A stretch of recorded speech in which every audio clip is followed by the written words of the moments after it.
Hello again, everybody. Behind me you can see the Harp Inn, and that actually sort of gives the game away to those people who know the area. I'm on the Wirral once more, the Wirral Peninsula, and I am on the west side. And for those of you that have seen my video which I shot at Parkgate, I'll put a link to it up here somewhere. We're in the same sort of overall area. Parkgate, in fact, is away to my right hand side, further north of here. But I've come down in particular to Little Neston. Technically that's the name of the place where I'm standing. We're on the marshes. This is the River Dee behind me, which silted up over the centuries, and at one time this was a very vibrant maritime community. Why have I come down to this particular spot? Well, believe it or not, beneath the estuary and out towards the hills in the distance, which is Wales, by the way, North Wales is over there, there are very rich seams of coal. And in actual fact, at the far end of the line of Welsh hills, you might just be able to see in the distance, that's where the Point of Ayr colliery was until the, 1990s, I think maybe it closed. If that's wrong, I'll correct myself in the notes.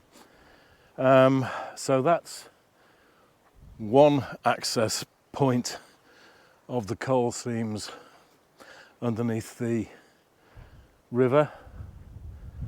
But there were collieries here as well. In actual fact, probably beneath my feet, I'm walking on long since flooded and collapsed mine shafts. And I'm walking along here to take a look at the remains of what was at one time Denall Quay, because before the railways came to this part of the world, getting the coal out was a major problem, and sea, putting it onto ships, offered the easiest solution. So they built a quayside here, and the stone blocks are still in position. I can just about see them from where I'm standing. So I'm going to take some shots around here and give you a little bit more background information about Ness Colliery and Neston Colliery, because it's quite a turbulent story. Anyway, for now I'm just going to make my way over to the old quayside and see what I can photograph there.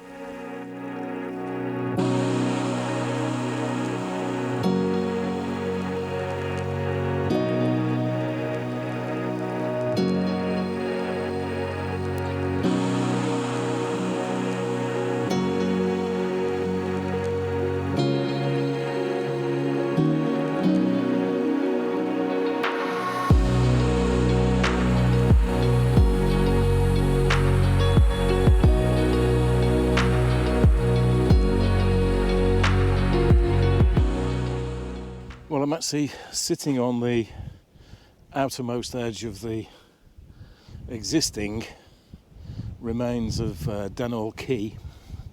These massive, great, I think they're sandstone blocks, maybe limestone.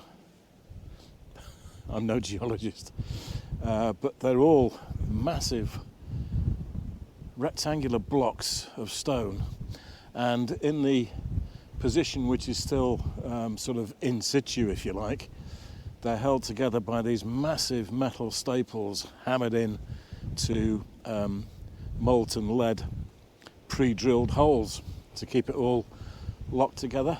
It's amazing construction, and this is early to mid 18th century. The two collieries that were here, Ness and Little Neston collieries, were essentially side by side, but owned by different families, and there were constant conflict between the two colliery owners, which ended up in sabotage, and people were hurt as a consequence. Some of the tunnels were collapsed, and interestingly, as far as I'm aware anyway, this is one of the only places where they had underground canals to bring the coal from the coal face back towards the shafts where it could be lifted up and taken away. And I think James Brindley, the famous canal engineer in the UK, was involved in that aspect of the work. But basically the two collieries were at loggerheads, and then as the coal seams began to dry up, for want of a better expression, they were basically uneconomical at that point. And I think the last actual colliery working here was done in about 1920. But having said that, the majority of the coal working was done with by the middle 19th century. Eventually, of course, during that same period, the railways came, and that essentially made it easier to get coal away from here.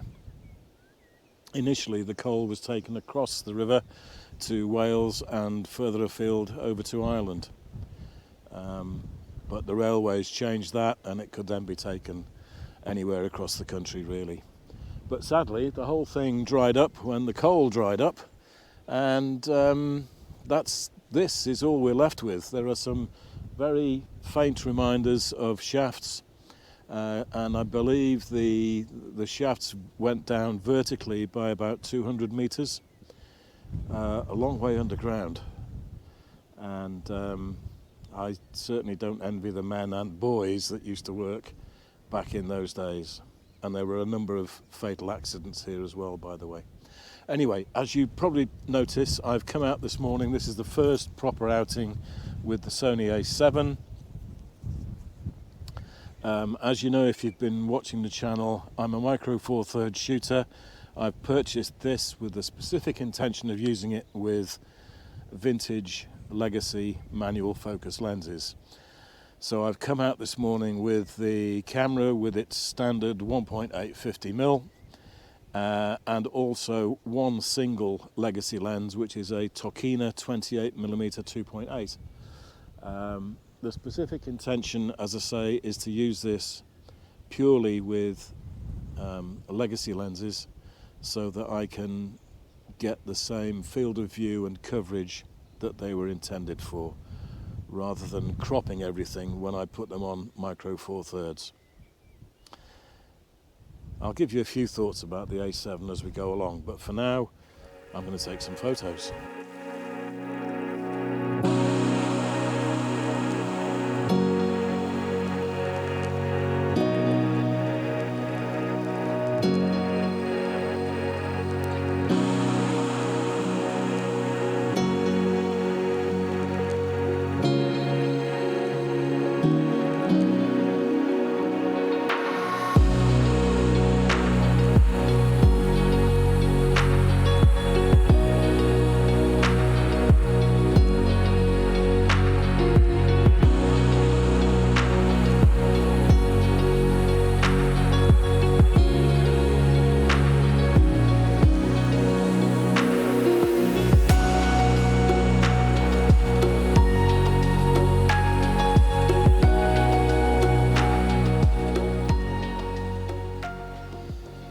It is amazing to think that where I'm standing is exactly where the ships would have come in to dock and load up with coal straight from the mines and then take them away over into the distance over to North Wales and then perhaps Ireland.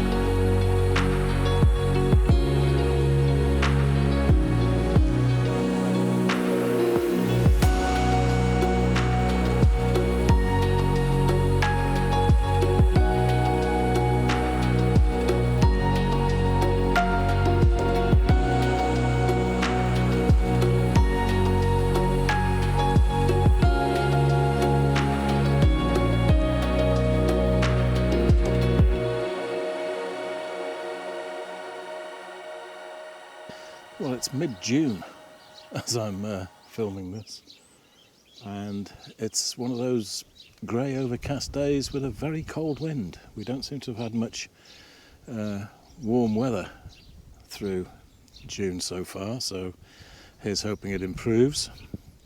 You can see I'm sitting in front of the harp. Am I waiting for it to open? Maybe. I wanted to give you my first thoughts on the Sony A7. I don't want to go into great detail about it. There's way too much stuff on the internet already for those of you who want to get into the detail, the minutiae, that's a long word, isn't it, of using one. This is the original, the Mk.1, 24 megapixel full frame, and so far does the job. I'm not going to enthuse about it because I've not used it often enough to get enthusiastic, to be perfectly honest with you. Now that I know what I can do using the function button, it means it's much easier and quicker to alter the ISO setting for one thing. Most of the time I'm using it either on full manual or on aperture priority with the manual focus lenses. And that side of the exercise has turned into a massive rabbit hole. I've now accumulated 15, not all in one go, but I've now accumulated 15 vintage lenses from different manufacturers, none of which have been more than, well, the most expensive outlay was on the Pentax Spotmatic with the 1.4 standard lens, and that was £60 complete. Everything else has been sort of £20 or less. So don't think I've been winning any lotteries or anything like that, because I haven't. My intention is to use a range of manual focus lenses, and I'm going to do a specific video on that topic in the very near future. But for today, I'm just happy to be out with this. I hope the harp does open. I believe it's full of antique photographs of how this place used to look in days gone by. I believe originally this was called the Welsh harp, presumably because of the high number of miners that came from North Wales. So it's sad to think that it's all gone. But there you are, it's progress, I guess.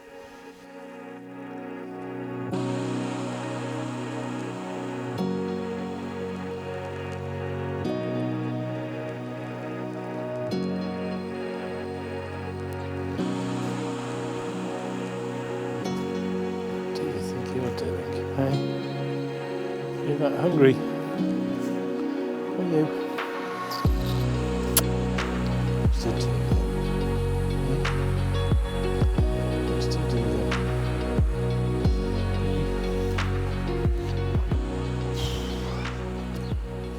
Oh wow! Well, we've had a little walk along the quayside onto the marsh. There's very little light around today. It's very flat. So I'm going to take you for a look inside the harp. It's a traditional English pub, and at one time when the collieries were both up and running, it would have been the centre of a small but very vibrant community down here. Let's go and see what it looks like.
perhaps see the harp in the distance there. We just walked down about, what, quarter of a mile away from it, nothing more than that. And this, where the bend in the road takes us back up towards Neston itself, this is the spot where the more modern second generation of coal mining took place.